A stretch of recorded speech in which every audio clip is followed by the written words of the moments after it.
رب العالمين والعاقبة والعاقبة للمتقين للمتقين وأشهد أن لا إله إلا الله الإله الحق المبين الحق وأشهد المبين أن محمدا عبده ورسوله الأمين محمد عبده صلى الله ورسوله عليه وعلى آله وأصحابه صلى الله وأتباعه عليه وعلى آله وسلم تسليما وسلم كثيرا إلى يوم الدين. الدين. أما بعد أما بعد فإن الأمة la هي communauté أشد الحاجة للبحث elle est dans les plus grands besoins في dans la مسائل recherche المعتقد لأنها هي dans les questions أساس dans les questions من أساس liées, هذا parce que c'est الدين. les bases de la religion. كل الأعمال Tous les actes تتبع هذا المعتقد. suivent cette لذلك croyance.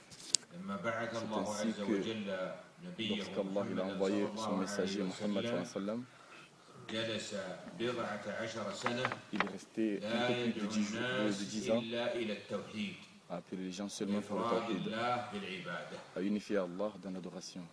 ولم يؤمر Et بالصلاة on ne lui a pas إلا ordonné, بعد الإسراء والمعراج on lui a ordonné la prière بعد après 10 le voyage سنوات nocturne, من البعثة. après 10 ans كان passés إنما يدعوهم de إلى révélation. Avant ça, il les كلمة appelait التوحيد لا vers إله إلا الله la parole واعتقاد de أن l'unicité. العبادة حق خالص لله. et au fait de croire que l'adoration elle est réservée au seul Allah. ولم يجب عليهم Et أنت لا تسلم. Ouais.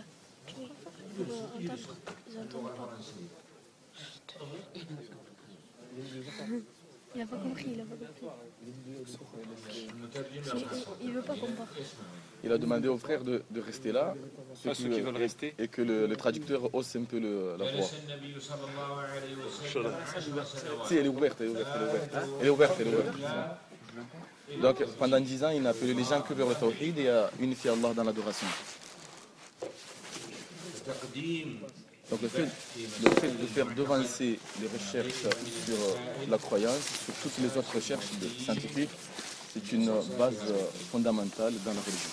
ولذلك Partant, كان الأنبياء عليهم c'est ainsi que السلام tous les prophètes, alayhim salatu wassalam, appelaient leur... Ouais, mais c'est du retour, je l'entends pas moi. هذا الأصل إفراد الله بالعبادة.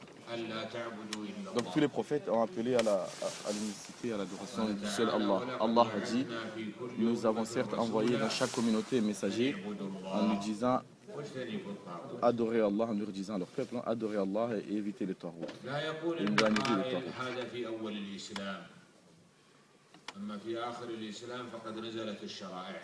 Donc les lois au départ إن n'étaient النبي pas صلى الله au début عليه de l'islam, وسلم لما أرسل mais معاذا c'est إلى arrivé à la اليمن fin de l'islam. Lorsque le Salam a envoyé Mu'adh au Yémen, il lui a dit la première chose que tu dois les appeler, يوحدوا الله. c'est l'unicité d'Allah.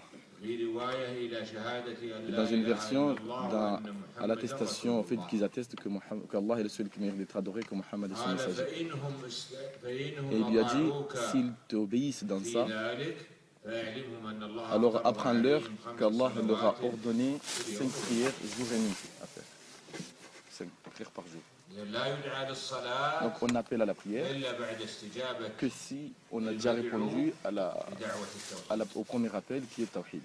Ensuite on est appelé à la ولذلك prière. كان أول C'est pour ça واجب que على المكلفين la première obligation des responsables, des musulmans, c'est la Tawhid, c'est l'unicité. ليس أول واجب هو الشك أو النظر أو غير ذلك. لا. Le premier, c'est أول pas le واجب doute ou الإقرار toute بشهادة recherche. Non, التوحيد. la première obligation, c'est لأن النبي la صلى الله certitude de عليه l'unicité وسلم d'Allah. ما دعا الناس إلى الشرك Car le Prophète n'a pas appelé les gens ولا vers le دعا shirk, الناس vers le إلى polythéisme. النظر وإنما دعاهم إلى التوحيد. Il قولوا les a لا appelés إله vers le إلا Tawhid. الله. Il leur a dit, dites la ilaha illallah. Il n'a de divinité digne d'être adorée en dehors d'Allah.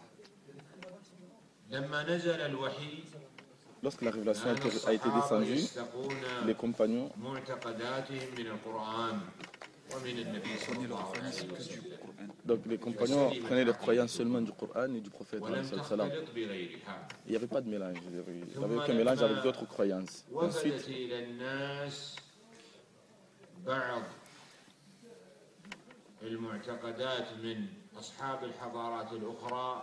lorsque la croyance a été mélangée avec d'autres civilisations, donc après les خلط compagnons, فيه الحق بالباطل le faux a été mélangé du vrai اغتر بعض من لا يعرف العقيدة الصحيحة et ont été égarés ou tombés, وظن trompés, hein, أنه دين الإسلام ceux qui ne connaissaient pas la vraie ووجدت croyance. ضلالات في Et donc des العصور égarements se الأولى sont créés بسبب هذا أي qui n'étaient بسبب pas au départ à cause الإعراض de ce عن mélange-là. الوحي Du fait de se détourner de la révélation et de prendre من des مصادر croyances أخرى غير d'autres الكتاب والسنة. civilisations ou d'autres croyances qui ne sont pas du livre de la ومن Sunna. هنا اعتنى علماء الشريعة Et à partir de là, les savants de la charia se sont donné de في كل l'importance عصر à expliquer les croyances. بحيث يوضحون للناس العقيدة Et dans الصحيحة chaque époque même.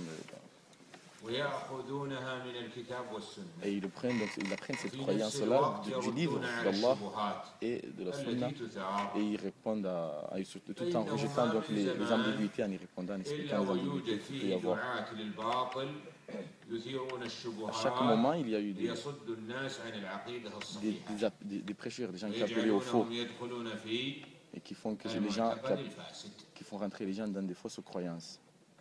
De tout temps, il y a eu.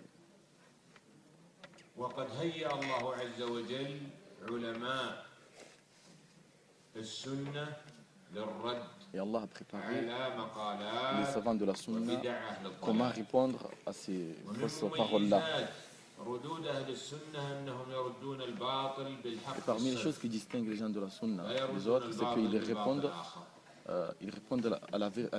au mensonge par la vérité. Ils ne répondent pas au mensonge par un autre mensonge. C'est une des choses qui les distingue des autres. النصوص Et c'est الصافية normal parce qu'en fait, ils se basent sur des textes élus, des textes purs, clairs, qui sont la Sunna et le livre et la Sunna.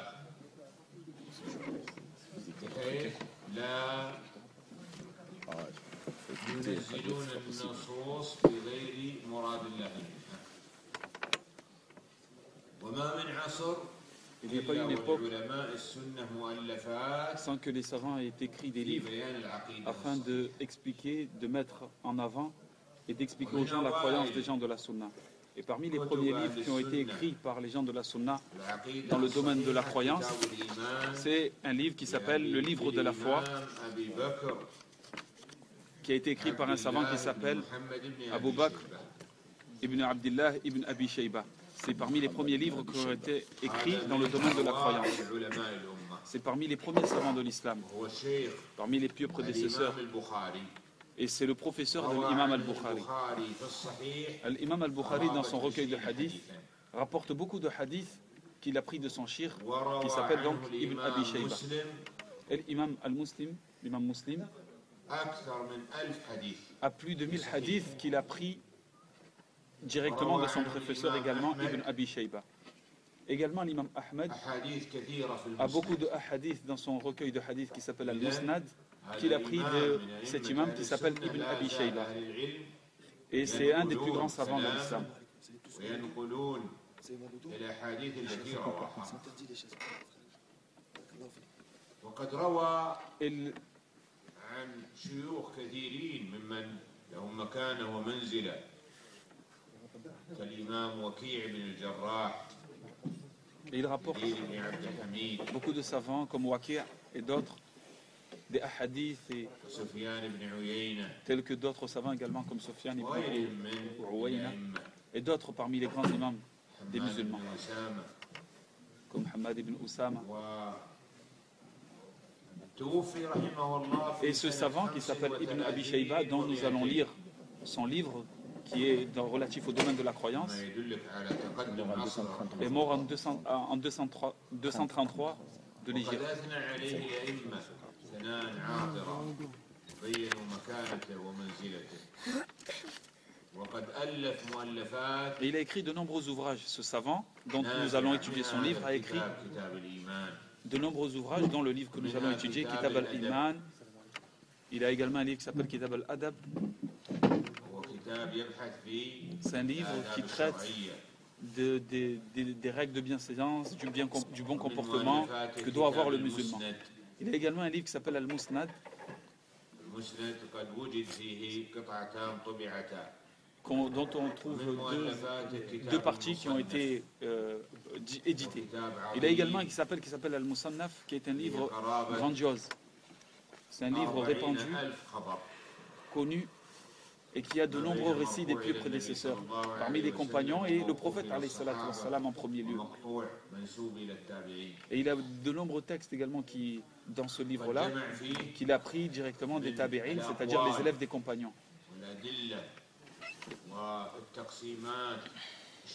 Et donc ce livre est vraiment bénéfique car il contient beaucoup d'enseignements et il y a une grande science. Et les gens de l'islam se vantent de ce type de livre-là, car ce livre contient beaucoup de science, il est très bénéfique. Il mentionne parmi les choses qu'il mentionne ce livre, c'est les questions relatives par exemple au fiqh, en recensant les paroles, les différentes paroles des savants.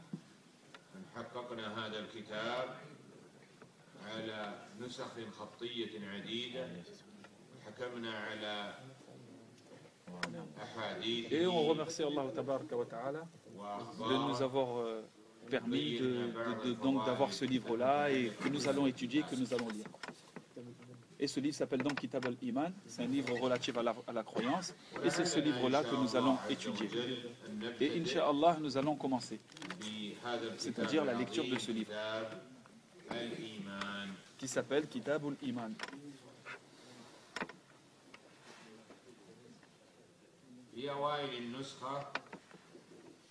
Dans les premières éditions de ce livre,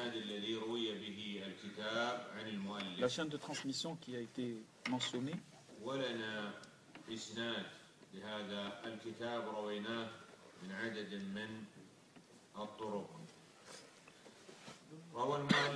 donc l'imam rapporte, ou plutôt mentionne donc dans son livre, là le cheikh cite la chaîne de transmission qui remonte à Mu'adh ibn Jabal, que Mu'adh ibn Jabal radiyallahu anhu a dit: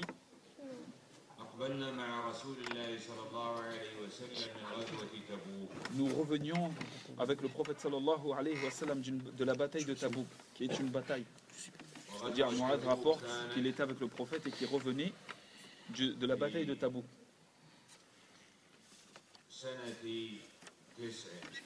Et cette bataille a eu lieu en l'an 9. Donc Mu'adh ibn Jabal est parti voir le prophète et lui a dit: Ya Rasulallah, alayhi salatu wassalam, informe-moi des œuvres qui me permettront de rentrer au paradis. Et là, cette première phrase démontre que les actes font partie des choses qui te permettront de rentrer au paradis. Car Allah tabaraka wa ta'ala dit: voici le paradis que nous vous avons promis, grâce à que vous y rentrerez grâce à ce que vous avez accompli comme action. Ça prouve donc que les œuvres font partie des choses qui te permettront de rentrer au paradis.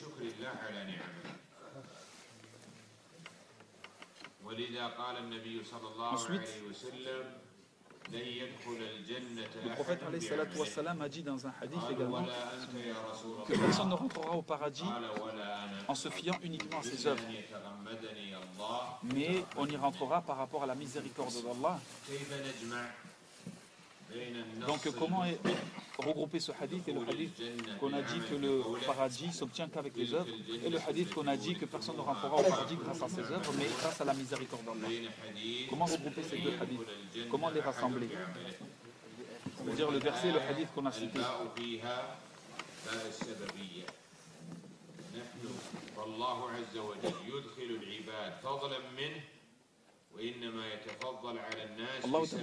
Cela signifie qu'Allah fera rentrer les gens au paradis par sa grâce, par sa miséricorde, mais les gens ont des degrés par rapport à leur action.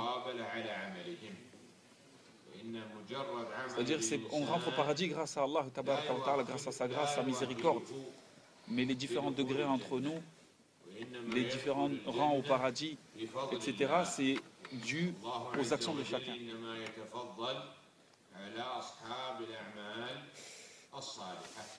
Et donc les gens, où Allah favorise ou élève les gens selon les œuvres. Donc Mu'adh a demandé: Ya Rasulallah, quelles sont les œuvres qui me permettront de rentrer au paradis? C'est-à-dire ensuite le prophète alayhi salatu wassalam lui a dit: tu viens de poser une grande question, une question importante. Et c'est facile pour celui à qui Allah tabaraka wa ta'ala a facilité. Cela signifie que le serviteur n'accomplit les bonnes actions que parce qu'Allah tabaraka wa ta'ala lui a facilité. C'est-à-dire, demande donc à Allah tabaraka wa ta'ala de te faciliter à l'accomplissement des bonnes œuvres, car c'est lui qui facilite. C'est lui qui facilite l'homme pour accomplir les œuvres pour entrer au paradis. Donc le prophète alayhi salatu wassalam dit ensuite, accomplis la prière obligatoire, les prières prescrites, les 5 prières à accomplir dans la journée. Ça fait partie des choses qui te permettront de rentrer au paradis. En accomplissant donc les prières comme cela est demandé, avec les ablutions, en respectant les conditions de la prière, ses piliers, et ainsi de suite. Vous le savez, le jeune, il dit qu'Ismaël est arrivé, il va laisser sa place. En respectant donc la prosternation, le ruku, et t'éloignant des choses qui peuvent annuler la prière. Et autre chose que cela. C'est-à-dire en respectant les conditions, les piliers de la prière.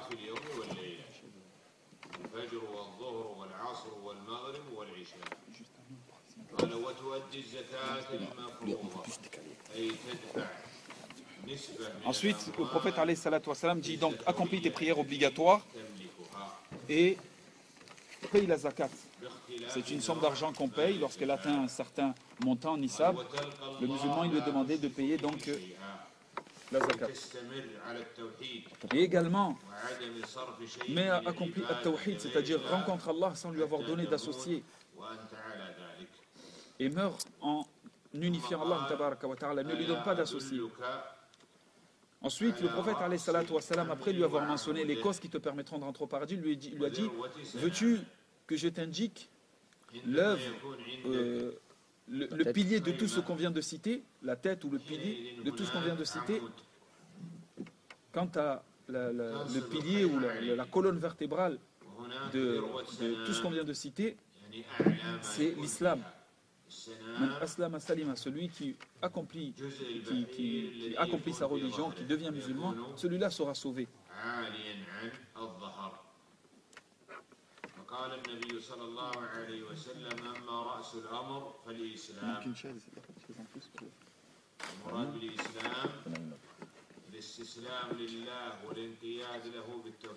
Donc soumettons à Allah tabaraka wa ta'ala par at-tawhid et l'éloigne-toi du shirk. Et donc celui qui réalise l'unicité, celui qui se soumet à Allah tabaraka wa ta'ala, celui-là sera sauvé et sera préservé de l'éternité en enfer. Quant à son pilier, c'est le pilier de l'islam, sa base, sa colonne vertébrale, c'est la prière. Quant à son plus haut degré, c'est-à-dire le plus haut degré dans l'islam également, c'est le djihad fi sabilillah, c'est-à-dire le fait de combattre dans la voie d'Allah tabaraka wa ta'ala. Donc ensuite le shirk mentionne, mentionne les sources, c'est-à-dire où se trouve ce hadith. Et mentionne également le degré du hadith. Ensuite, il cite le deuxième hadith. Il cite la chaîne de transmission du hadith. Et le hadith que l'auteur cite, c'est le même que celui qu'on vient de citer. C'est le même que celui qu'on vient de citer, c'est-à-dire l'auteur répète 2 fois le même hadith. Ensuite, il cite un troisième hadith. Le shirk cite sa chaîne de transmission.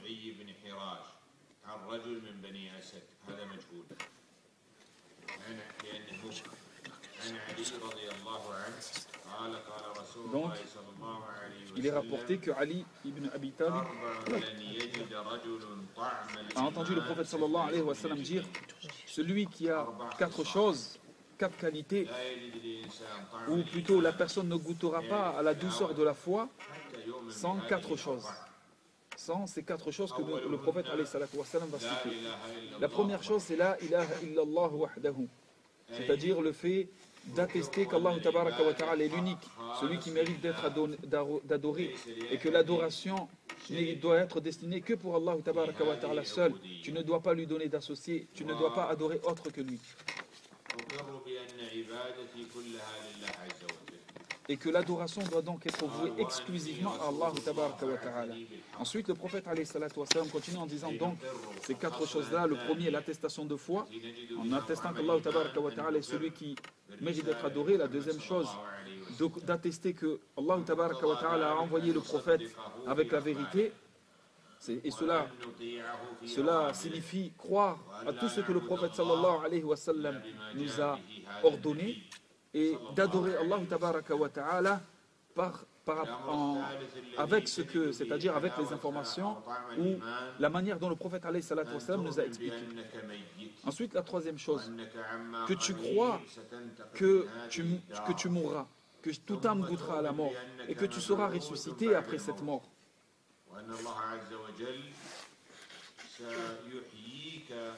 Que tu crois donc qu'Allah tabaraka wa ta'ala te ressuscitera yawm al-qiyamah, le jour dernier, et qu'il te demandera des comptes sur ce que tu as œuvré.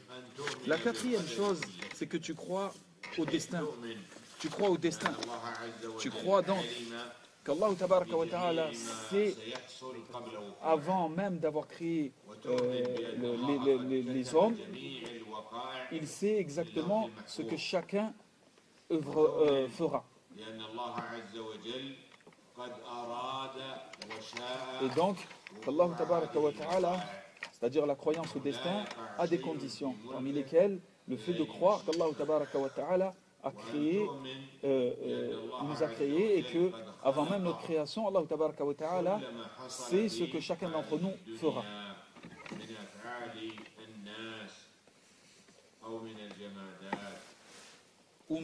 Et en plus des hommes, également les choses inanimées. C'est-à-dire Allah tabaraka wa ta'ala savait ce que ces choses-là allaient devenir et allaient faire. Ensuite, il cite certaines connaissances, certains termes ou certaines choses à savoir par rapport à ce hadith et sa chaîne de transmission. Dans cette chaîne de transmission, il y a certaines choses à noter, mais ce hadith a été confirmé par d'autres versions. Et ces versions-là se renforcent les unes les autres. Quant à cette chaîne de transmission, comme on a dit, il y a certaines notes ou il y a un rapporteur qui est inconnu. Mais il est renforcé par d'autres versions. Ensuite, il cite le quatrième hadith.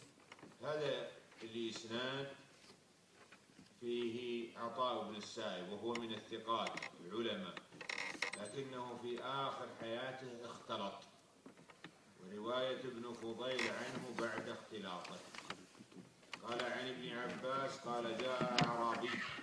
Ensuite, donc, un bédouin est venu vers le prophète sallallahu alayhi wa sallam. C'est-à-dire un bédouin, c'est quelqu'un qui habite dans la campagne, en dehors de la ville. Et souvent, donc là comme ici, étant donné qu'il vivait à la campagne, il n'avait pas une connaissance parfaite de l'islam. Il est donc venu de poser des questions. Il a dit, Ya Rasulallah, ô enfant de Abd al-Muttalib, qui est donc le grand-père du prophète alayhi salatu wassalam. Et donc l'homme a dit, Ya Rasulallah, je suis un homme de ta famille, de telle tribu. Il cita donc la tribu dont il venait. Et je suis un homme qui a été envoyé par mon peuple à toi. Donc un homme de la famille du prophète alayhi salatu wassalam, qui était un bédouin, est venu vers lui et lui a dit, Ya Rasulallah, j'ai été envoyé par mon peuple pour venir vers toi.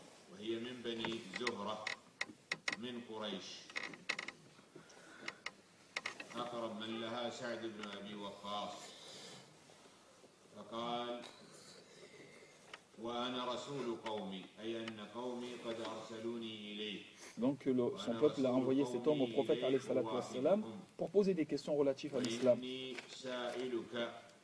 Donc je suis venu te poser des questions et te soumettre donc certaines interrogations et te les poser uniquement à toi. Et après, une fois que tu m'auras transmis toutes ces sciences-là, c'est-à-dire lorsque tu auras répondu à mes questions, je retournerai à mon peuple et je propagerai et je leur apprendrai ce que tu m'as enseigné.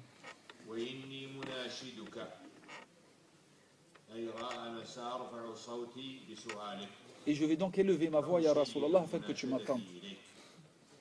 Le prophète alayhi salatu wassalam lui a dit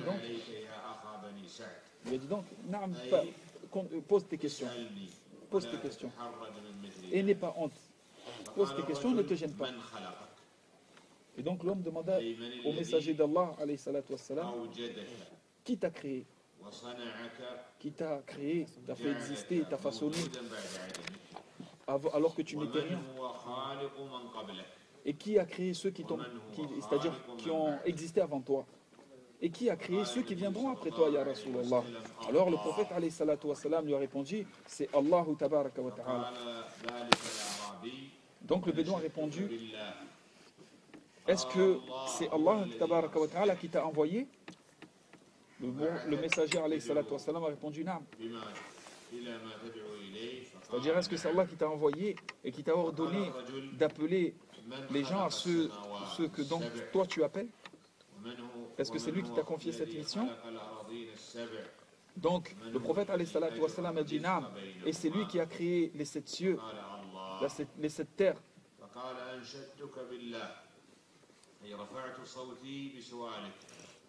Ensuite il a dit, et c'est lui également qui a donné le risque, la subsistance, et qui l'a réparti sur ses serviteurs.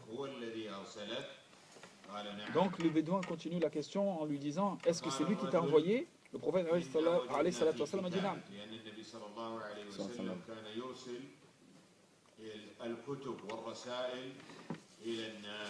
Donc l'homme dit, nous avons trouvé dans un des écrits ou une lettre que tu nous avais envoyée ou que tu avais envoyée à des peuples ou à notre peuple,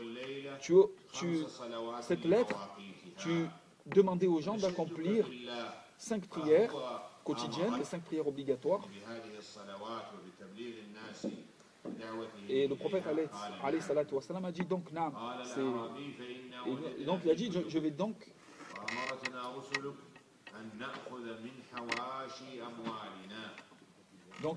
il va transmettre à son peuple le fait d'accomplir les 5 prières, et également cette lettre contenait le fait de donner la zakat aux pauvres, c'est-à-dire l'aumône aux pauvres.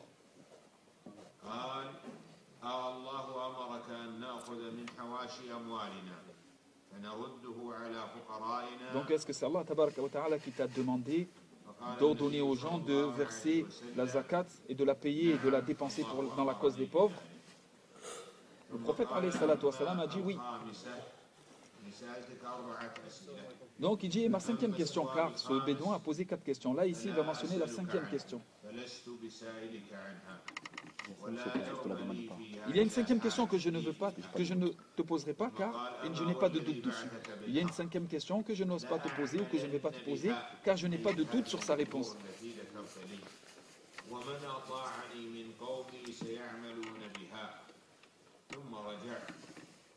Donc je vais donc transmettre toutes ces informations à mon peuple.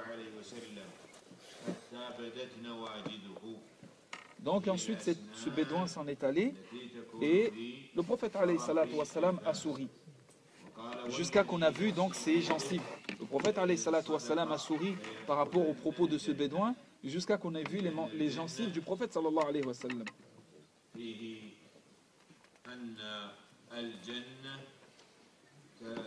Ensuite le prophète alayhi salatu wassalam, après avoir souri, il a dit, par celui qui tient mon âme dans ses mains,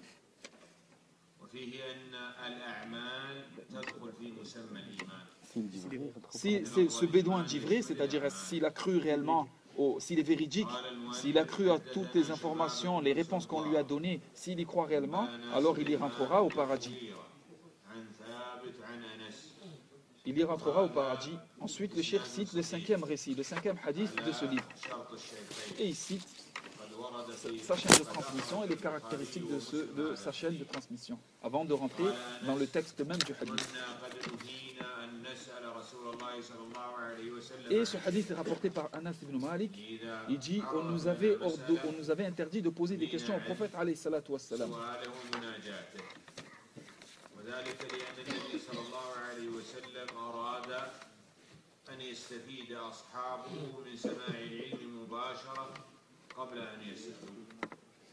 C'est-à-dire en fait ici le prophète alayhi salatu wassalam leur ordonnait, plutôt aimait que les compagnons prennent directement la science de la révélation, c'est-à-dire du Coran, lorsque celui-ci descendait. Et غربتهن قال وكان يعجبنا أي نسر أن يجيء الرجل من أهل Et donc, البادية comme on avait honte de poser des questions au prophète, alayhi salatu wassalam, فيسأل النبي صلى on الله عليه profitait beaucoup quand وسلم justement des bédouins venaient au prophète alayhi salatu wassalam pour lui poser des questions. Car nous, parfois, on avait donc cette gêne de poser des questions au prophète, et donc on profitait quand les bédouins venaient voir le messager d'Allah alayhi salatu wassalam pour lui poser des questions. Car eux venaient au prophète et posaient des questions car ils n'habitaient pas la ville. Donc c'est dans ces moments-là qu'on profitait beaucoup. On profitait des réponses du prophète alayhi salatu wassalam à ces gens-là. Donc un homme parmi les gens, les bédouins est venu et a dit Ya Muhammad alayhi salatu wassalam, il est venu un messager vers notre peuple et qui nous a dit que tu prétends qu'Allah tabaraka wa ta'ala t'a envoyé. Est-ce que c'est vrai? Le prophète alayhi salatu wassalam dit, cet homme dit vrai. Donc l'homme répondit, et qui a créé les cieux? Le prophète alayhi salatu wassalam a répondu, Allah tabaraka wa ta'ala. L'homme demanda alors, et qui a créé la terre? Il a dit Allah tabaraka wa ta'ala. Et qui a fixé les montagnes, c'est-à-dire a fait les montagnes, les a fixées sur terre? Le prophète alayhi salatu wassalam a dit, c'est Allah. فقال صدق هذا شهر رمضان قال فبالذي خلق السماء وخلق الأرض ونصب الجبال الله أمرك بهذا قال نعم في بعض الألفاظ أنه ذكر Donc le bédouin dit par celui qui a créé les cieux et la terre et qui a établi donc les montagnes. Le prophète alayhi salatu wassalam, voilà, donc ce messager est venu vers nous et nous a dit, c'est-à-dire l'homme a juré, ensuite il a dit, ce messager est venu à nous et nous a dit qu'on doit accomplir 5 prières par jour. Le prophète alayhi salatu wassalam a répondu, cet homme a dit vrai. Ensuite le bédouin a répondu, par celui qui a créé les cieux et la terre et qui a fixé les montagnes et qui t'a ordonné tout cela, est-ce que donc c'est lui qui t'a ordonné et qui t'a ordonné c'est-à-dire qui t'a informé, qui t'a demandé de dire aux gens qu'il y a 5 prières à accomplir? Le prophète alayhi salatu wassalam a dit naam, c'est Allah tabaraka wa ta'ala. Donc l'homme continue en disant, et le messager qui nous a été envoyé, c'est-à-dire l'homme qui est venu vers notre peuple, nous a également informé que nous devons accomplir un pèlerinage pour celui qui en a les moyens, que le musulman doit accomplir un pèlerinage s'il en a les moyens. Le messager d'Allah alayhi salatu wassalam a dit, cet homme a dit vrai. Ensuite l'homme a continué en disant, et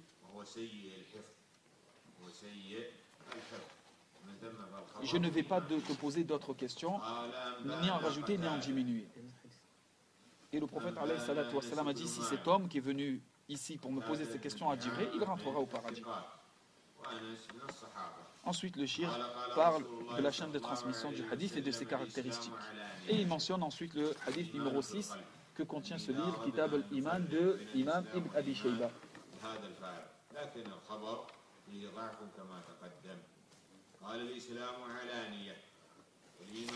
Donc, le hadith suivant, c'est Al-Islam alaniya, l'islam doit être apparent, l'islam est apparent. Et la foi est dans le cœur. Puis le prophète alayhi salatu wassalam a orienté vers son cœur, le doigt vers son cœur, et il a dit, et la taqwa, c'est-à-dire la crainte, la piété, réside ici, c'est-à-dire dans le cœur, la poitrine. Ensuite le shir cite le hadith numéro 7, le hadith suivant, où le prophète alayhi salatu wassalam a dit,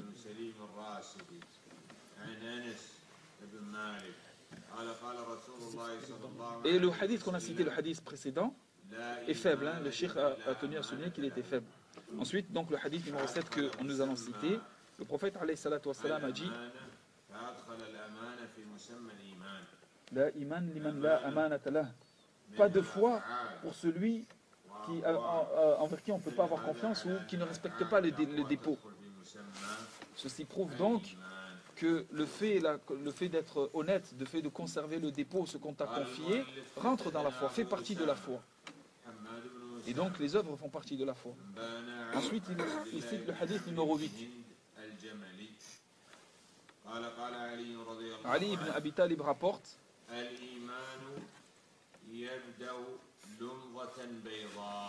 la foi est semblable à une lumière, une tache un petit point blanc dans le cœur. La foi est comparable à un petit point dans le cœur. Donc la foi est semblable à une petite lumière ou une lumière dans le cœur, un petit point. Et à chaque fois que la foi augmente, cette lumière augmente en blancheur, ou cette tache augmente en blancheur et en éclat, jusqu'à ce que le cœur entier devienne, soit rempli de lumière. Alors que l'hypocrisie est quant à lui un petit point noir dans le cœur. À chaque fois que l'hypocrisie augmente, le cœur noircit jusqu'à devenir entièrement noir.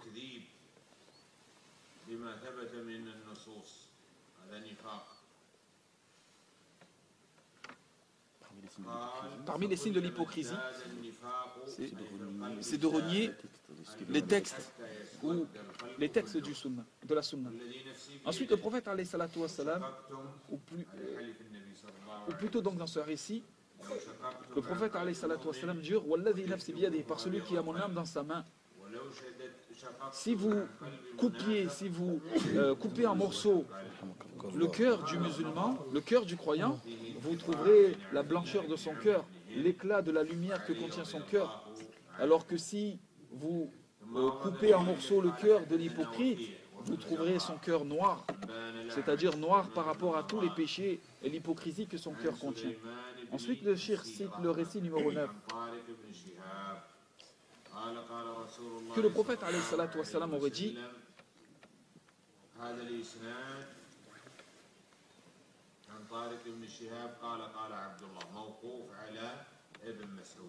donc ce hadith que le cheikh va citer s'arrête à Ibn Mas'ud, c'est-à-dire ne va pas jusqu'au prophète mais s'arrête à Ibn Mas'ud. Et Ibn Mas'ud a donc dit ici, lorsque le serviteur accomplit un péché, une tache noire vient à apparaître dans son cœur.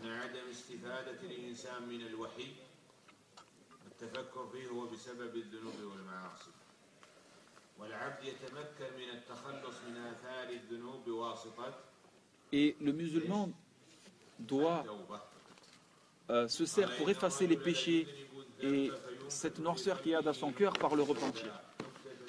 Donc, il cite le récit en disant lorsque l'homme accomplit un péché, une tache noire vient à apparaître dans son cœur. Puis, lorsqu'il accomplit un péché, une autre tache noire vient. Et puis, un autre péché, une autre tache noire vient à apparaître. Jusqu'à que son cœur soit rempli de taches noires et devienne entièrement noir. Jusqu'à que son cœur soit noir à cause des péchés qu'il a accomplis. Donc la foi est une lumière, alors que les péchés sont une obscurité dans le cœur du serviteur. Ensuite, il cite le récit numéro 10.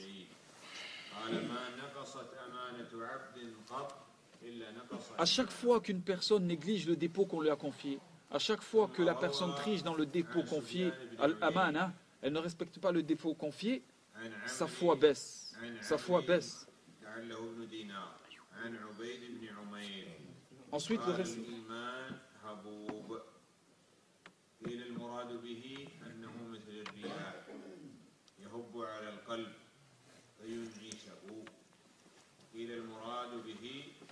Ensuite, il cite un hadith, Al-Iman Huyub, et il donne les différentes explications de ce hadith qui ont été données par les savants.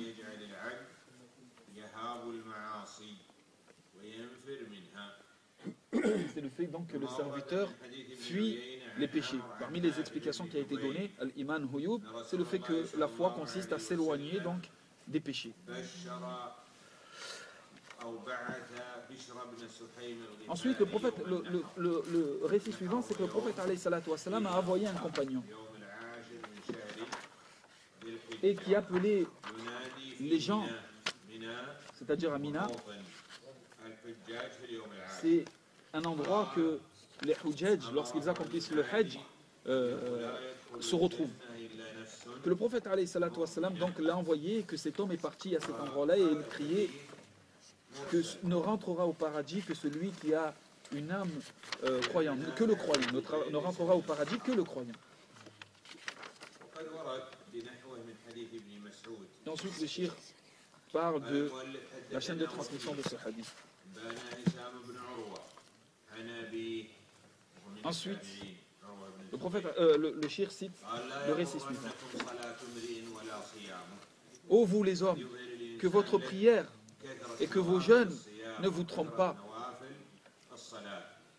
Que celui qui veut prie, que celui qui veut jeûne.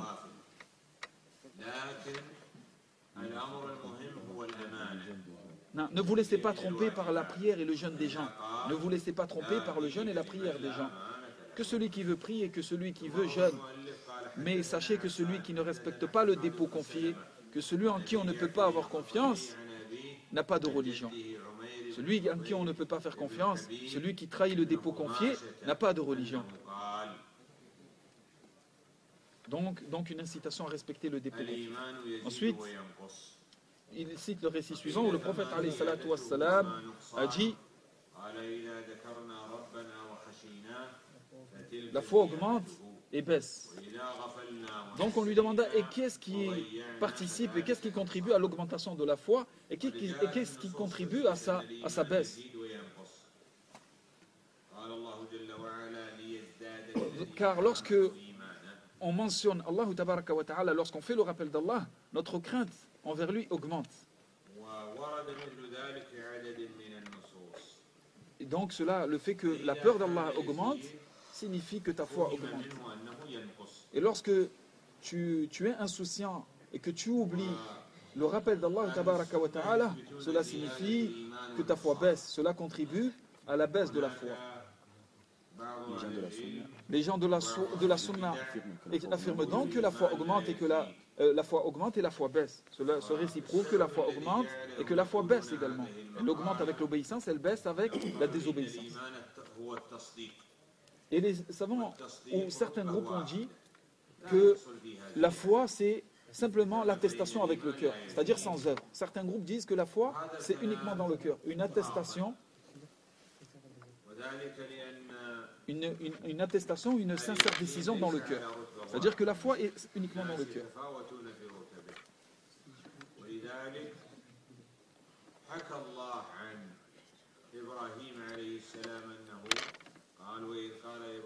Et donc ensuite le shir cite un verset lorsque Ibrahim a demandé à Allah: oh Allah, montre-moi comment tu ressuscites le mort. Et ensuite Ibrahim a dit: je crois en toi Allah, mais c'est simplement pour apaiser mon cœur. Ceci prouve donc que, c'est-à-dire que mon cœur s'apaise pour augmenter ma foi. Cela prouve donc que la foi augmente. Il a demandé ceci à Allah pour que sa foi augmente.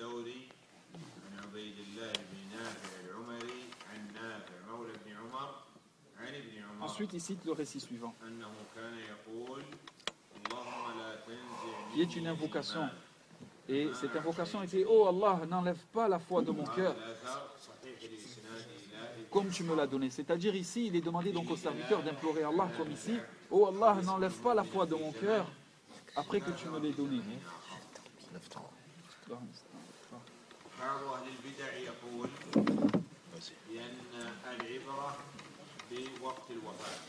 Certains parmi les gens de l'innovation disent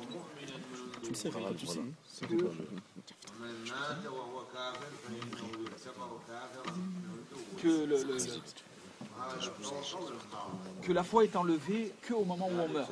C'est-à-dire l'homme né musulman, né avec la foi, et n'est enlevé de son cœur que lorsqu'il meurt. Bien sûr, ceci est une erreur.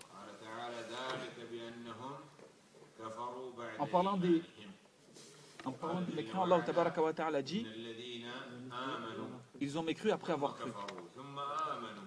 Et il cite un autre verset où Allah tabaraka wa ta'ala dit: ceux qui ont renié la foi après avoir cru et qui ont mécru et ensuite cru et remécru, c'est-à-dire ils ont changé après avoir cru, ils ont renié l'islam. Ceci prouve donc que l'homme peut passer d'un cas à un autre. Et que donc ce que disent ces gens-là en disant que la foi n'est enlevée que lorsque son serviteur meurt est donc une erreur. Ensuite, il cite le récit suivant.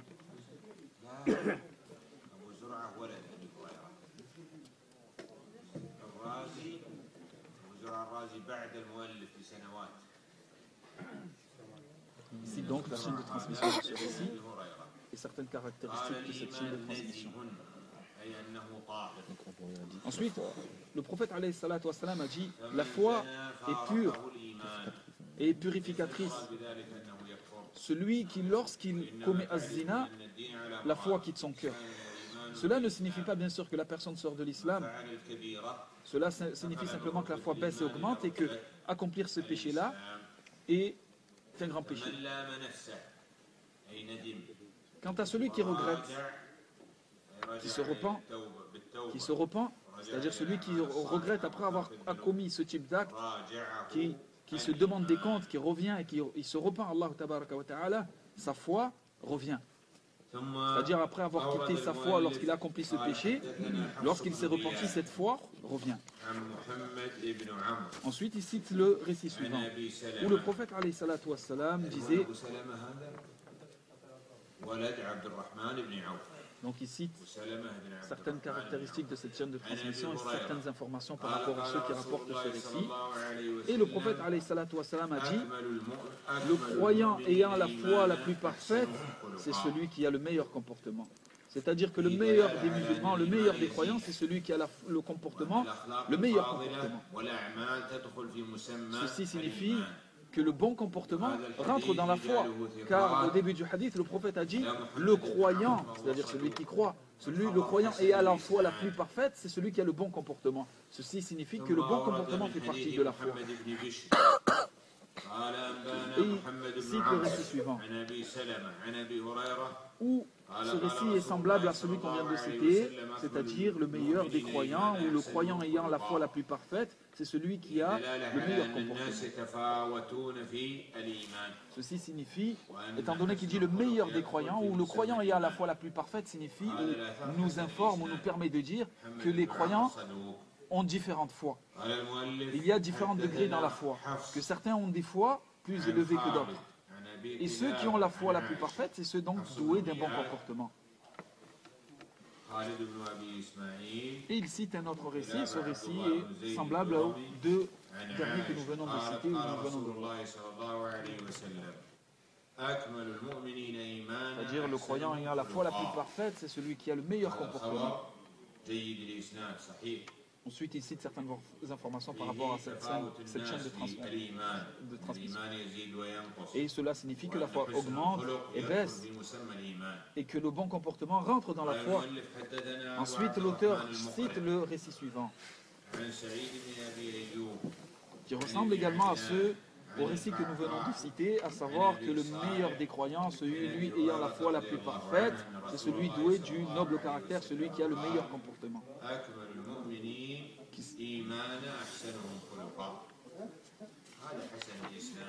Et cette chaîne de transmission est donc bonne. Et le shir ne rentre pas en détail car nous venons de mentionner des récits semblables. Puis il cite le récit suivant.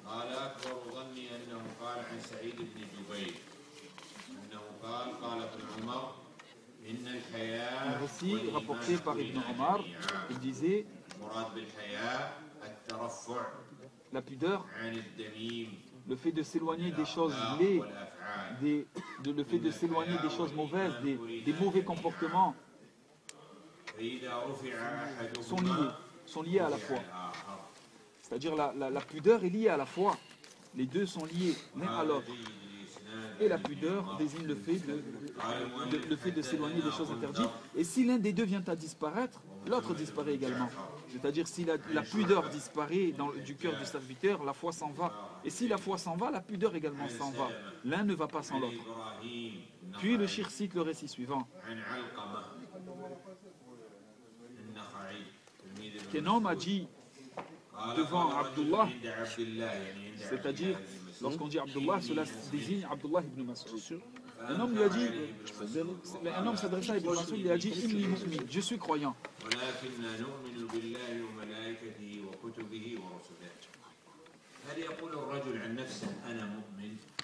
Est-ce que l'homme doit dire, de par sa propre personne, moi je suis croyant, ou il doit dire, je suis croyant, Inch'Allah? Est-ce que l'homme peut dire, je suis croyant, ou il doit plutôt dire, je suis croyant, Inch'Allah?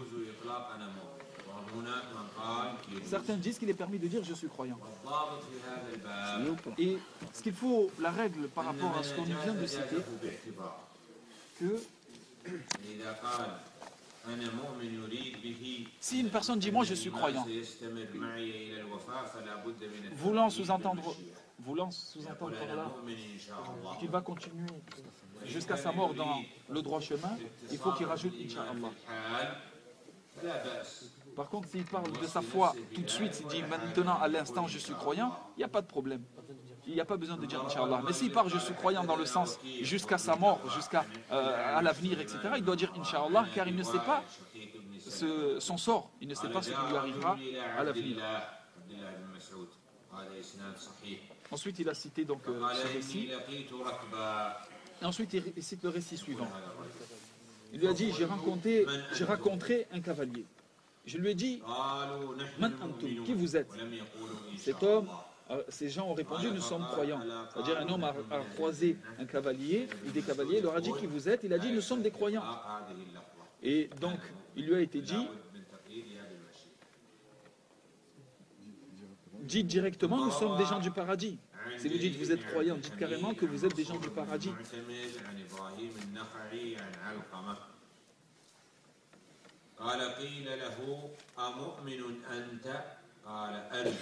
On demanda à donc un pieux prédécesseur, est-ce que tu es croyant? Est-ce que tu as la foi? L'homme a répondu, je l'espère, j'espère être croyant. Et que Aïcha, il est rapporté également un récit, que Aïcha disait, vous êtes les croyants, dites, lorsque vous parlez de vous, dites, nous sommes croyants, Inch'Allah. L'homme ne doit lier le fait d'avoir la foi au fait que c'est Allah tabaraka wa ta'ala qui lui a donc accordé. C'est-à-dire, si Allah veut, là, tu es croyant. Et également ici le récit suivant où on demanda également à un pieux prédécesseur,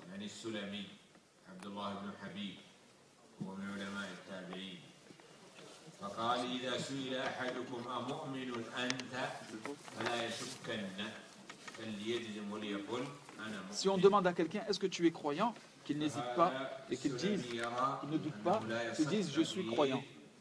Qu'il soit clair et catégorique, je suis croyant. Il cite le récit suivant, donc si on demande à l'un d'entre vous est-ce que tu es croyant, il dit il ne convient de ne pas douter, de ne pas douter de sa foi et de donc dire qu'il est croyant. C'est le même récit. Ici, c'est un récit que nous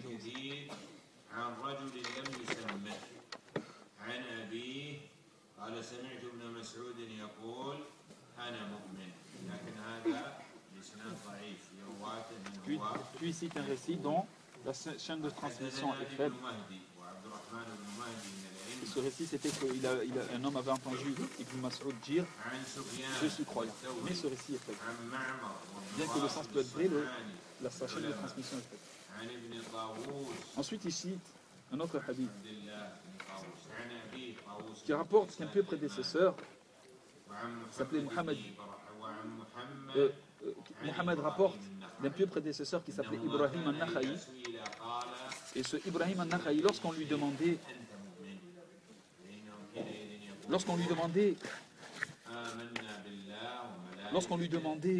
es-tu croyant? Il disait Naam, je crois en Allah tabaraka wa ta'ala, en ses anges et en ses livres et en ses anges, en ses livres et en ses envoyés. Ensuite, il cite le verset où Allah tabaraka wa ta'ala dit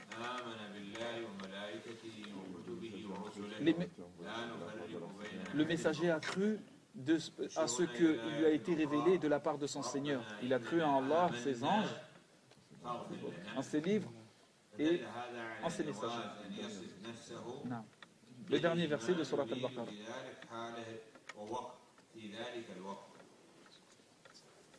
ويجوز أن نقيد لفظة الإيمان بالمشيئة باعتبار وقت الوفاة.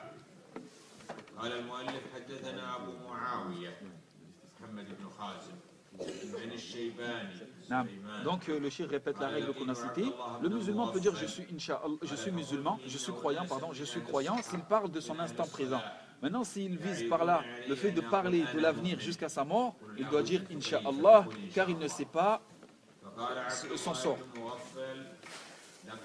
Puis il cite un récit où un homme a dit à un autre, a entendu un autre homme dire je suis croyant. Et donc l'homme lui a répondu, tu as perdu ici-bas si tu n'es pas croyant. Puis un homme est venu vers Ibn Omar. Il lui a dit, Ya Rasul, oh Ibn Omar, il y a ici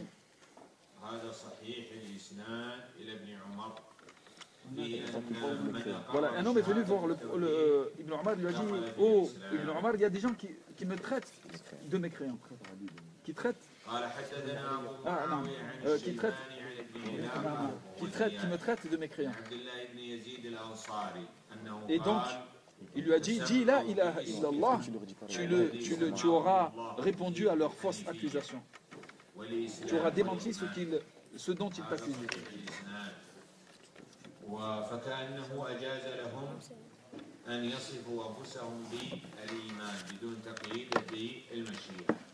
Donc il cite également le cheikh la règle automatique.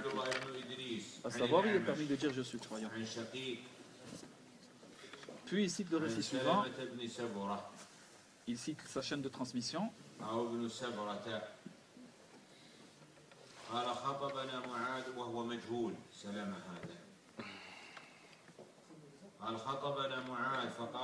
il est rapporté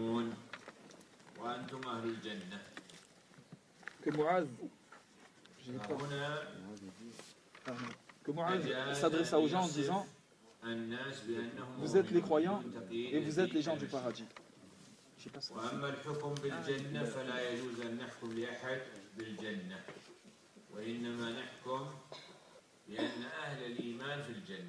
Nous, ici, il a dit vous êtes croyants, donc vous faites partie des gens du paradis. Et là, il parle d'une manière générale. Quant au fait de dire à une personne bien précise, toi tu es au paradis, ceci est une erreur et faux. Mais là, ici, Mu'adh ibn Jabal, il s'est adressé à l'assemblée en disant vous êtes croyants, donc vous rentrez au paradis. C'est-à-dire sans désigner une personne particulière.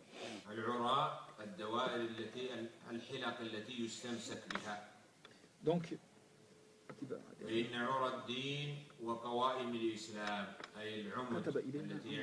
Omar ibn Abdel Aziz a écrit à des gens en leur disant après le pilier ou la colonne vertébrale, le fondement de la religion, c'est le fait de réaliser ou d'accomplir l'islam, de se soumettre à Allah, donc la foi en Allah, d'accomplir la prière, de payer la zakat. Et lorsque vous priez, priez en son temps approprié, c'est-à-dire priez à l'heure. Ensuite, le cheikh parle de sa chaîne de transmission et donne quelques infos utiles par rapport à sa chaîne.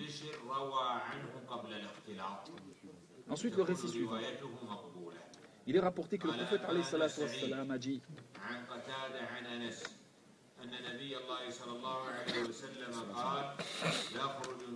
que Allah tabaraka wa ta'ala fera sortir de l'enfer toute personne qui aura attesté la ilaha illallah et il a eu dans son cœur toute personne qui a dit la ilaha illallah et que dans son cœur qui fera sortir de l'enfer quiconque a déclaré la ilaha illallah et dont le cœur recèle le poids d'un grain d'orge de bien.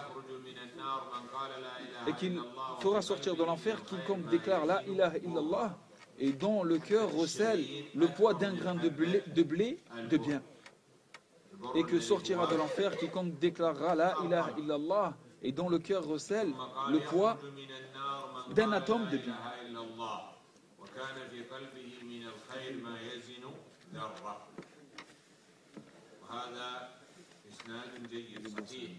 Et cette chaîne de transmission est bonne. Elle est conforme aux conditions de l'imam Bukhari et Muslim. C'est rapporté par l'imam al-Bukhari et Muslim. Ce hadith, parmi les fawaïd, les enseignements de ce hadith, c'est que les gens qui ont la foi, qui croient, mais qui ont malheureusement accompli certains grands péchés, ne résideront pas éternellement en enfer, mais qu'ils en sortiront tôt ou tard. mais il se peut qu'ils passent par l'enfer et Allah tabaraka wa ta'ala les fera sortir. Car une secte dit que certaines sectes comme Al-Murji'a ou certains groupes ou certaines pensées disent que celui qui, à partir du moment où tu as la foi, peu importe le péché que tu accomplis, cela ne fait rien à ta foi, cela ne nuit pas à ta foi. Alors que les gens de la Sunna, ceux qui se cramponnent au Coran et à la Sunna, affirment le contraire, que la foi baisse et augmente, mais que toute personne qui meurt ou qui meurt avec des grands péchés, si elle va en enfer, elle en sortira tôt ou tard. Et qu'elle ne résidera pas totalement, elle ne résidera pas éternellement en enfer.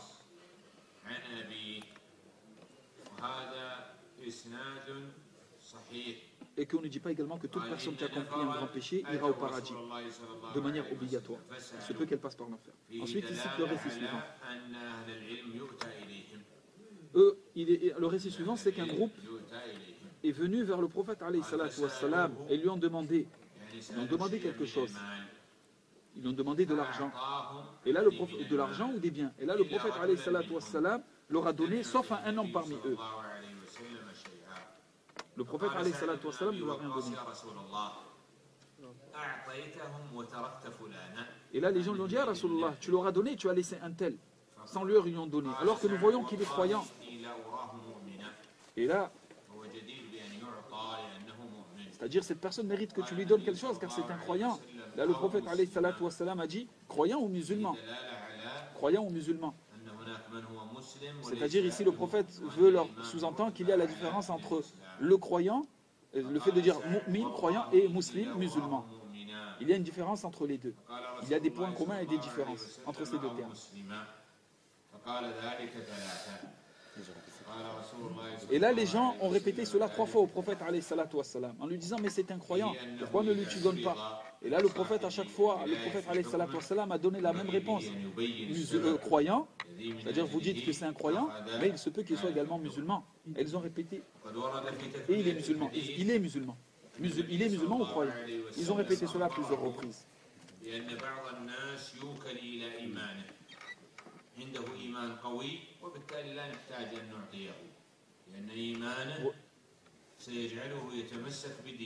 Là, ici, le prophète alayhi salatu wassalam a donné à ces gens-là, sans doute pour que ces gens-là se cramponnent à l'islam. Cela soit une cause pour leur entrer en islam et qu'ils se cramponnent à l'islam. Et cet homme, il ne lui a pas donné, car cet homme avait une grande foi. Cela prouve que parfois une personne comme ici, elle avait une grande foi, le fait de ne pas lui avoir donné quelque chose ne le nuit pas. Ne le nuit pas et ne le gêne pas. Car il a une grande foi, pouvant accepter cela et supporter donc le fait qu'on ne lui ait pas donné. Et il cite également le récit suivant.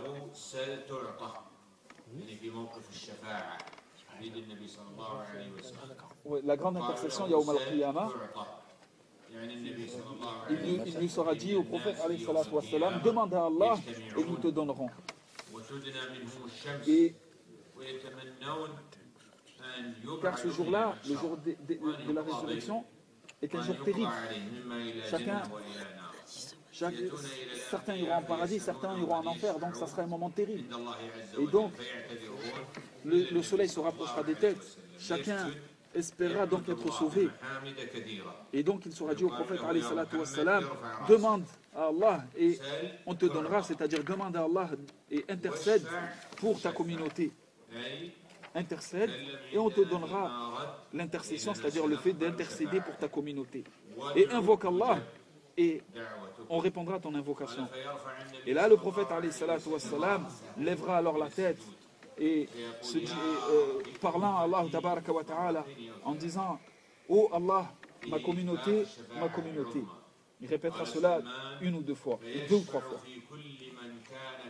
C'est-à-dire le prophète alayhi salatu wassalam demandera à Allah de pouvoir intercéder donc pour sa communauté.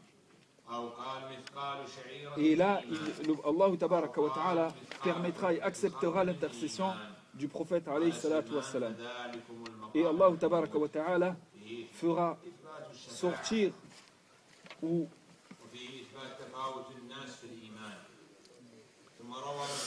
et saura sauver toute personne qui a la foi semblable à un grain d'or ou à un atome, la taille d'un atome ou un peu plus grand qu'un atome, ou plus petit que cela. Et c'est ce qu'on appelle maqam al-mahmoud, c'est-à-dire une position honorable que seul le prophète alayhi salatu wassalam aura yawm al-qiyamah. Il pourra intercéder pour sa communauté, pour les musulmans. Ensuite, il cite le verset suivant où le prophète alayhi salatu wassalam a dit: le vrai croyant ne commet pas la fornication. Cela signifie que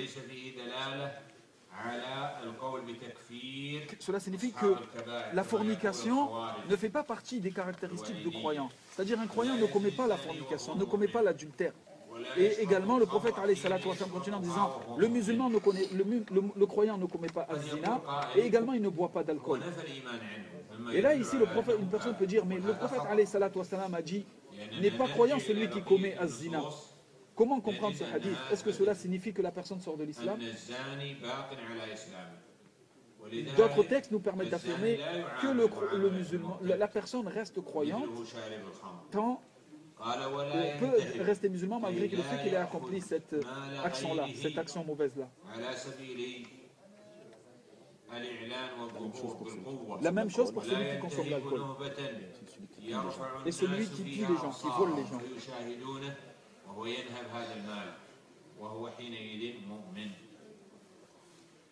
C'est-à-dire que ça reste un... Donc c'est les caractéristiques qu'on vient de citer, le fait de commettre az-zina, la fornication, de boire l'alcool, ne font pas partie des caractéristiques du croyant. Et ne le font pas non plus sortir de l'islam.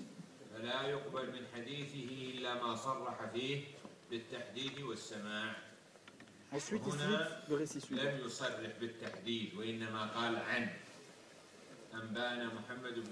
Il mentionne quelques caractéristiques de cette chaîne de transmission du récit que nous allons citer.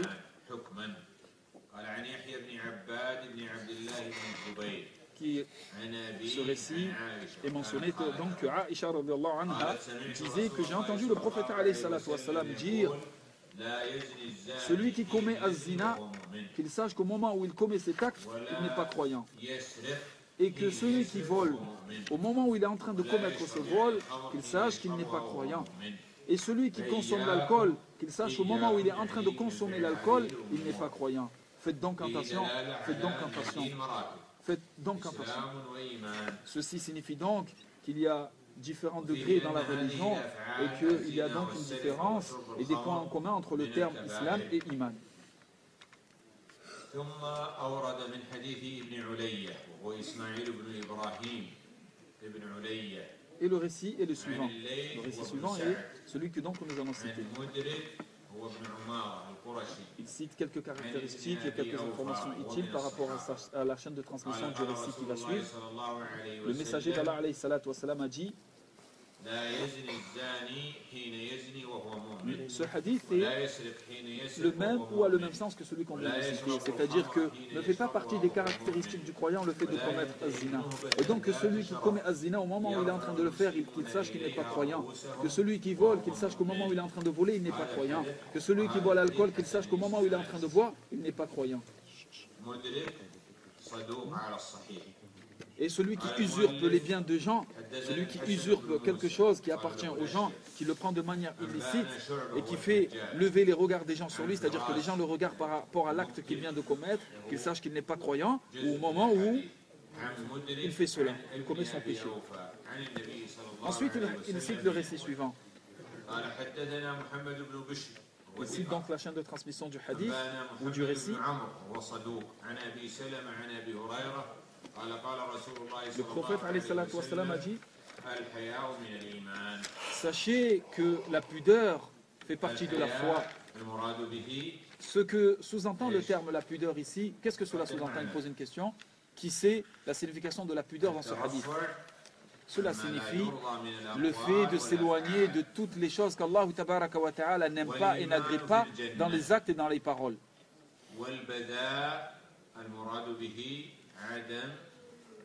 Et donc, la pudeur fait partie de la foi et la grossièreté ou la dureté ne fait pas partie de la foi.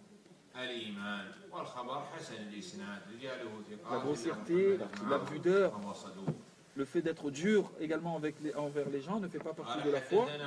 Et عن زائد والجفاء. عن هشام عن الحسن La dureté, c'est عن destiné جابر à بن l'enfer. عبد الله C'est-à-dire que ces caractéristiques-là ne font pas partie des qualités du croyant. Le croyant, lui, الراوي a عن la pudeur الحسن et وأهل العلم Et il sera au paradis. يخطئ. قال عن جابر بن عبد الله أنه قال قيل يا رسول الله أي الإيمان أفضل Et donc, قال الصبر والسماحة الصبر حبس النفس على طاعة الله وعن معصية الله. Et donc on a demandé au prophète alayhi salam quelle est la meilleure des foi, et il a dit c'est la patience et le pardon. Il explique c'est quoi le pardon, c'est le fait de ne pas être dur dans les relations avec autrui. Et ça montre donc que le pardon fait partie des caractéristiques de la foi. Et on lui a demandé c'est qui le croyant le plus complet dans sa foi. Parce qu'on a vu que donc, les croyants n'étaient pas au même degré dans la foi. Et il a répondu à l'Islam en disant c'était celui qui avait le meilleur comportement. Et donc on voit que le meilleur comportement rentre dans ce qu'on appelle la foi. Et il rapporte le hadith suivant, dans lequel le prophète sallam dit entre le serviteur et la mécréance, il y a le fait d'aller de laisser la prière. Ce qui distingue le musulman de la mécréance, c'est le fait de laisser la prière. Là, il explique un peu la chaîne de transmission. Donc, le texte du hadith, c'est entre le serviteur et la mécréance, donc la séparation qu'il y a entre le serviteur et la mécréance, c'est le fait de laisser la prière. Dans le hadith, il y a une incitation à la prière.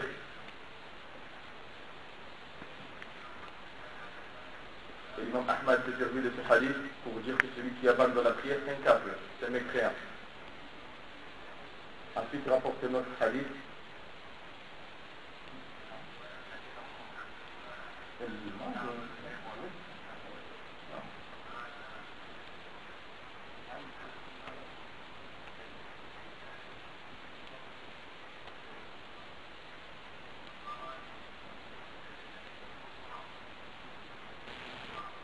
Donc là, ici, la chaîne de transmission du hadith suivant. Donc, il a dit le prophète sallam a dit la frontière ou la différence qu'il y a entre nous et eux, c'est-à-dire les mécréants, les polythéistes, c'est le fait de laisser la prière. Donc entre les musulmans et les polythéistes, il y a le fait de laisser la prière. Celui qui l'a laissé, faqad kafar, il aura renié. Il y a une preuve ici pour le mazhab de l'imam Ahmad que celui qui abandonne la prière, c'est un kafir, c'est un mécréant. Et il rapporte notre hadith. Donc vous voyez que le cher ne rentre pas dans la divergence.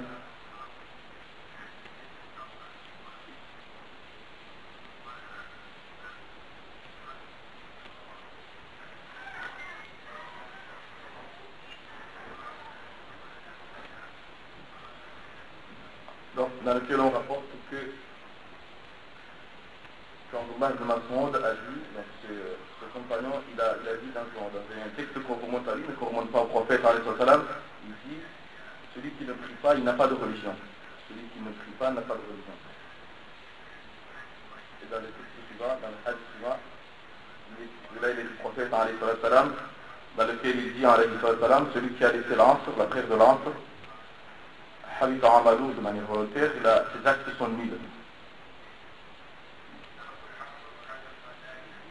Et le fait de laisser l'antre, dit le cher, laisser l'antre, ça signifie le laisser jusqu'à ce que son sang sorte.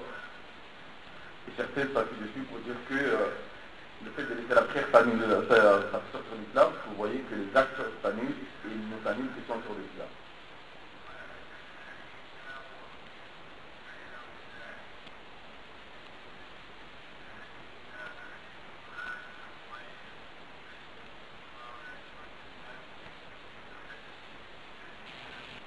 Donc là, il apporte une autre chaîne de transmission pour le même hadith. Dans le prochain hadith,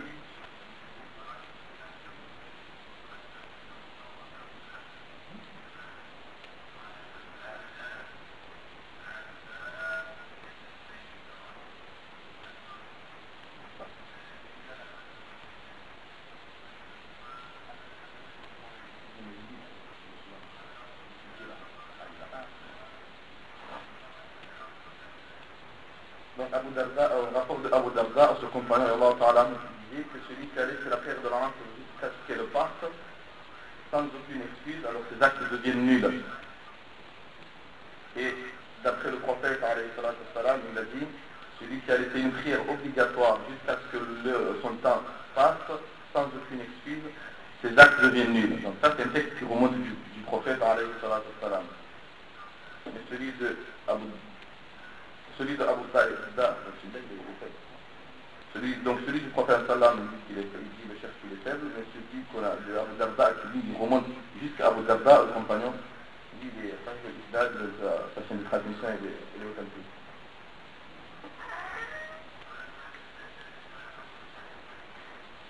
Et dans le hadith suivant, oui, dans celui de sallam, c'est ça, mais il sait le hadith.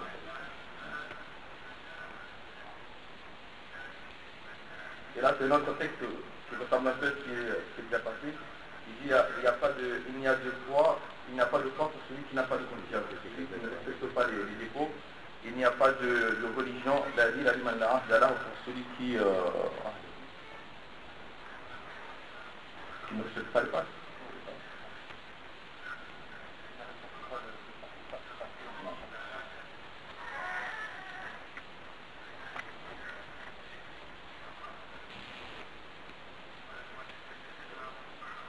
Dans le hadith souvent, il a dit, d'après Mujahid, donc c'est Tabin, que il n'a pas la ibad,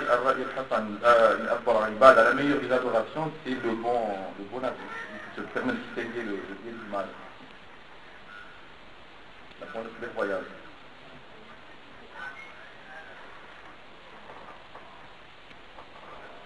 Ensuite, dans le hadith suivant, on a demandé à Rafa que si on croise des gens ou qu'on pense que ce sont des gens bien et qu'on dit nous sommes des croyants, ils nous reprochent qu'on dise que nous sommes des croyants, alors Rafa leur répondit nous sommes des musulmans croyants. C'est comme ça que nous avons trouvé les compagnons du prophète qui disaient nous sommes les musulmans croyants. Donc, et d'après Hudayfa, Allah Ta'ala anhu, il dit que les cœurs sont au nombre de 4. Qalbun Mustafa, ou Mustafa.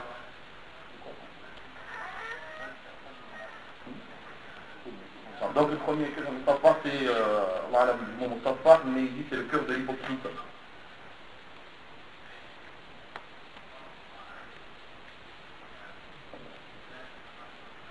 Ensuite, il y a un cœur complètement fermé, c'est celui du mécréant.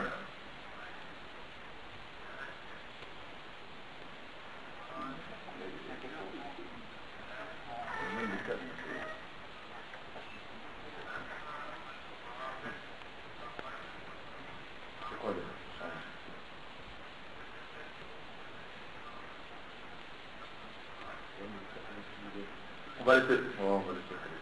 on va laisser le hadith parce que les termes sont pas trop complexes. On n'a pas le procès. Et de toute façon, il est dans les petits, le shérif Maï.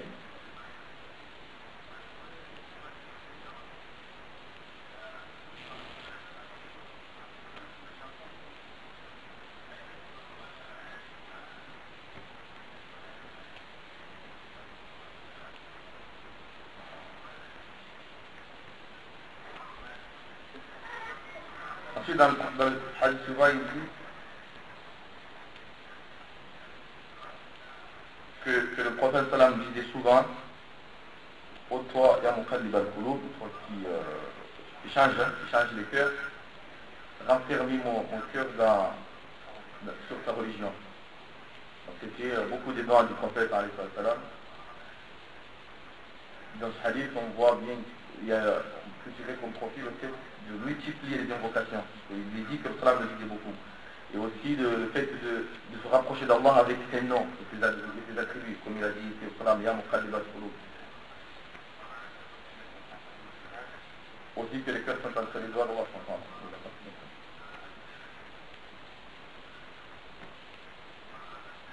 Et les compagnons ont dit au prophète sallam, ya Rasulallah, nous croyons en toi. Et aussi nous croyons ce que tu nous as apporté. tu as peur pour nous? Et il a dit oui, malgré ça j'ai peur pour vous parce que les cœurs sont dans les doigts d'Allah subhanahu wa ta'ala, dans deux doigts des doigts d'Allah subhanahu wa ta'ala, et il les change comme il veut. Donc malgré que vous êtes devant moi, que vous croyez à moi et ce que j'ai apporté, j'ai quand même peur pour vous. Parce qu'il y a des choses qu'il ne maîtrisait pas, alayhi salatu wa salam.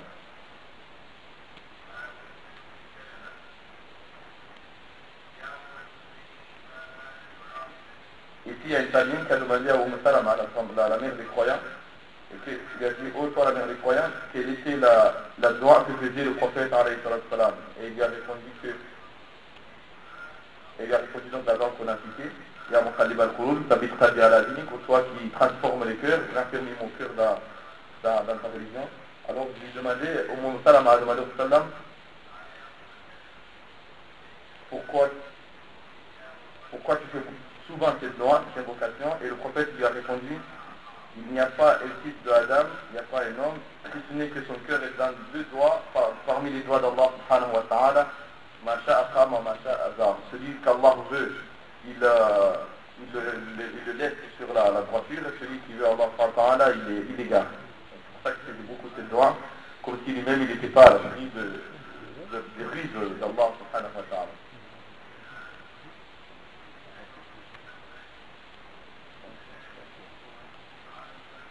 Celui-là?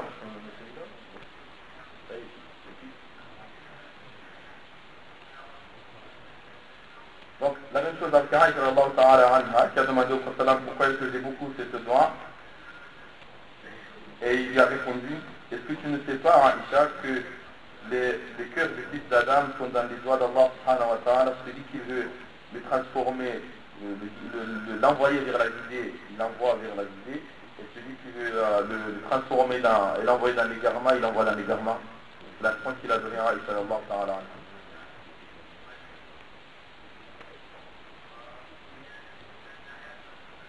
Et dans ce hadith, on peut tirer comme profil le fait que personne ne doit se sentir à l'abri des risques d'Allah subhanahu wa ta'ala. Vous voyez que même pas le prophète alayhi salam. Ensuite, dans le hadith suivant, on rapporte du prophète alayhi salam qu'il faisait beaucoup cette doigt. أنه كان يدعو بهذا الدعاء. Donc la même, hein, au toi qui transforme les cœurs, enfermer mon cœur sur ta religion.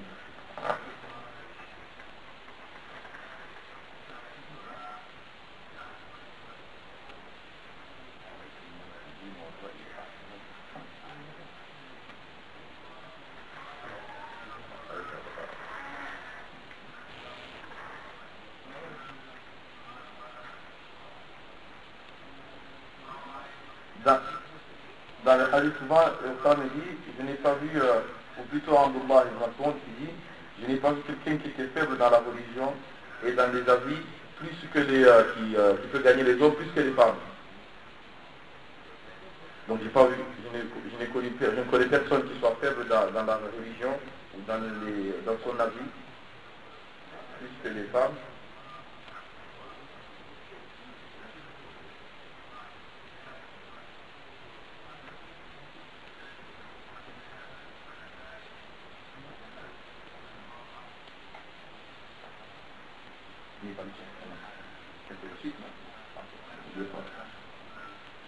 Ah, donc ils ont demandé à Abdel Mas'ud, à Abdurrahman, c'était sa cognac, pourquoi, c'est quoi sa faiblesse dans la religion à la femme? Et il a dit, parce qu'elle laisse la prière quand elle est en période de menstru. Et pourquoi alors elle est faible dans la vie, dans les idées, dans la raison? Et il a expliqué ça en disant que vous ne voyez pas que pour le témoignage des hommes, il faut deux femmes.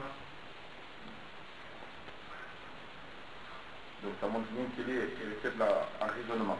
C'est ce que disait en tout cas Abu Abdurrahman, Abdullah ibn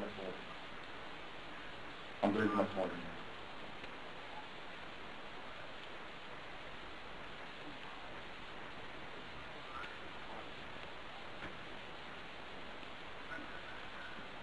Mourira, cette compagnie ici, on a demandé à Mourira, d'après Mourira, on a demandé à Ibrahim, pas que le père d'Ibrahim, à propos des noms qui disent, donc c'est le prédécesseur, à propos des noms à qui on demande s'il est croyant. Et il a répondu en disant, le fait de répondre à cette question, c'est évident. Donc le futurs prédécesseurs. Et il ne me plairait pas d'avoir des doutes là-dessus. Mais il a dit le fait d'y répondre, c'est celui-là. C'est une innovation de répondre à la question est-ce que tu es croyant? Je dis futurs prédécesseurs.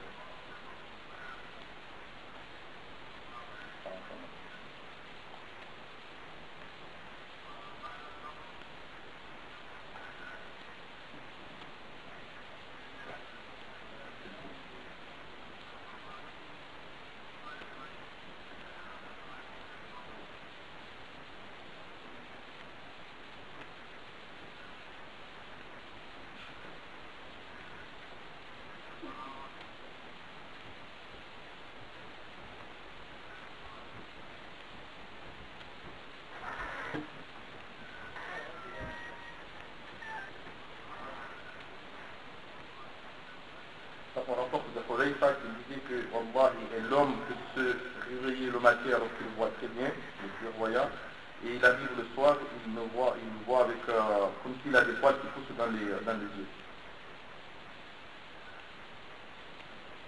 Et donc dans le hadith, on voit que l'homme peut changer de moment à un autre. Le matin, il est voyant, donc il est clairvoyant, il est sur la bonne voie, et le soir, il devient tout autre chose. Ça en rapport avec les doigts du Sallam précédents. Et on a rapporté à Omar qu'un homme dans le Cham, en Syrie là-bas, il prétendait qu'il était croyant. Alors Omar a écrit que donc faites-le venir à moi. On l'a apporté à Omar.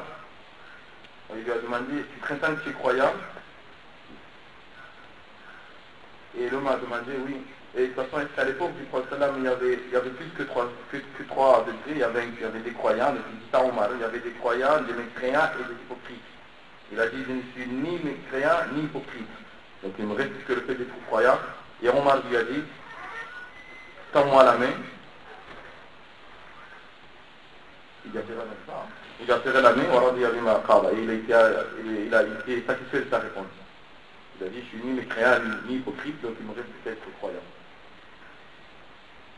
Mais bon, il se réfère. Il y en a tous ces là.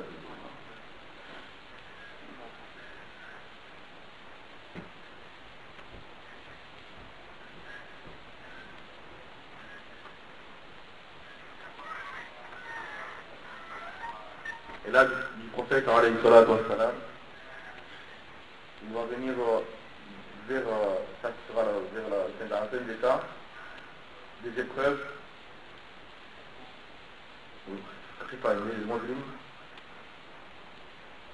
l'homme se réveillera ce jour, l'homme se réveillera musulman et il arrivera le soir mécréant.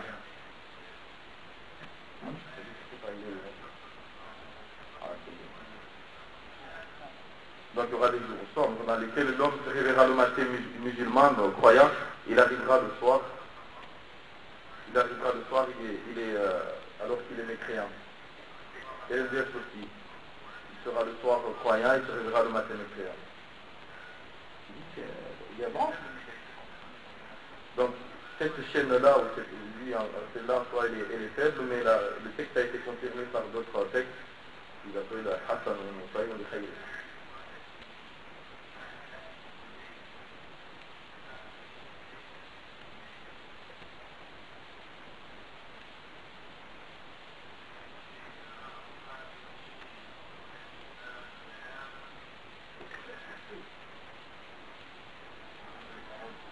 Vous savez, il disait que je connais la parole de deux types de groupes de la religion.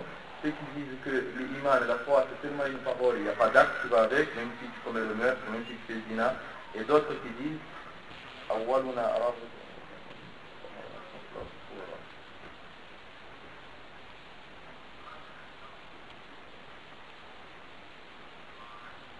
Bon, de toute façon, dans le texte, il y a une coupure, il y a la machine de transmission, donc on ne prend pas en considération. On n'a même pas fini, mais on ne prend pas en considération que c'est le fait. Et là, d'après le prophète, alayhi salatu wa salam, il disait la foi, donc 60 ou 70 ou un des deux. Donc 30 degrés. Le plus haut des degrés de la foi, c'est le fait d'attester qu'il n'y a de divinité digne d'être adorée à dehors d'Allah. Et le plus bas degré donc, de la foi, c'est le fait de ramasser les nuisances de la route. On voit quelque chose, une IPF, une peau de banane, une épine. Voilà. Et donc on voit ici le chef, dans le hadith, il y a un argument pour montrer que donc, la foi elle augmente et elle baisse. C'est là, elle a des degrés. On avance.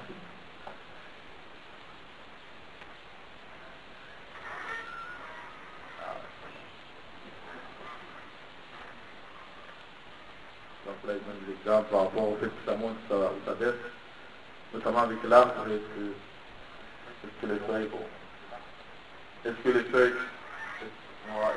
font partie de l'arbre? Oui. Et si elles tombent l'arbre, il reste l'arbre? Oui, l'arbre reste quand même un arbre. Donc c'est la même chose avec la foi. Il y a des arbres il y a des branches, si quelques branches tombent, mais la foi elle reste quand même. Mais ça n'a pas la même valeur, comme l'arbre n'a pas la même valeur quand il y a toutes ces feuilles et ces branches. On continue, on fait une petite pause. Juste pour finir le hadith, il a dit et la pudeur fait partie, donc c'est une partie de la foi.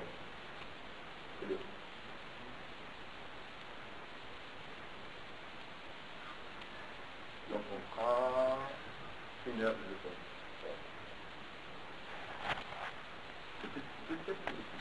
Pour les plus sages. On demande à Allah de nous donner la réussite ainsi qu'à vous dans le bas monde et dans l'au-delà et de faire de nous des gens guidés, pieux.